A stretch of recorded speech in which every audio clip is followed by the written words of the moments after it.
ये खबर पारुल यूनिवर्सिटी द्वारा प्रस्तुत की गई है।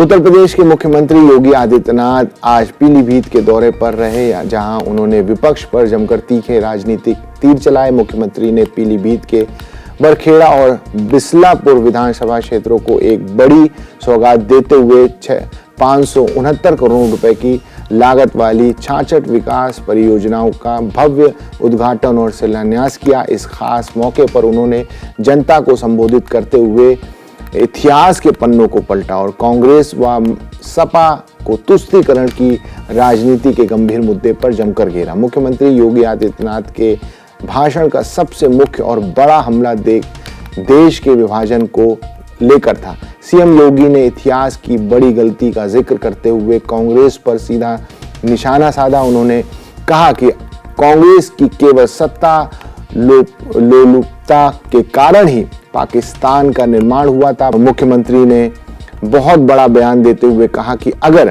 कांग्रेस चाहती तो जिन्ना अपनी मौत पर मर जाता, पर भारत का विभाजन नहीं होता। उन्होंने साफ शब्दों में कहा कि विभाजन की यह पूरी गलती सिर्फ कांग्रेस की थी, जिसने साल 1947 में भारत देश का विभाजन किया था। उन्होंने कहा कि अगर देश का विभाजन होकर पाकिस्तान न बनता तो आज इन लोगों के सामने विस्थापित होने की ये नौबत कभी नहीं आती। मुख्यमंत्री योगी आदित्यनाथ ने कहा कि कांग्रेस ने प्रताड़ित होकर आए हिंदू शरणार्थियों की कभी सुध नहीं ली।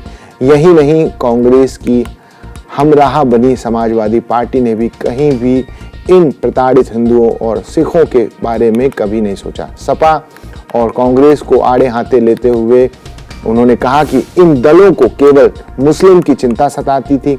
समाजवादी पार्टी ने उत्तर प्रदेश में लंबे समय तक शासन किया, मगर उन्होंने कभी भी इन विस्थापितों के बारे में नहीं सोचा। सीएम ने कहा कि विस्थापित होकर आए इन लोगों में से अधिकतर लोग दलित और ओबीसी समाज से हैं, लेकिन सपा की नीति हमेशा यही रही कि पहला हक मुसलमानों को दिया जाए।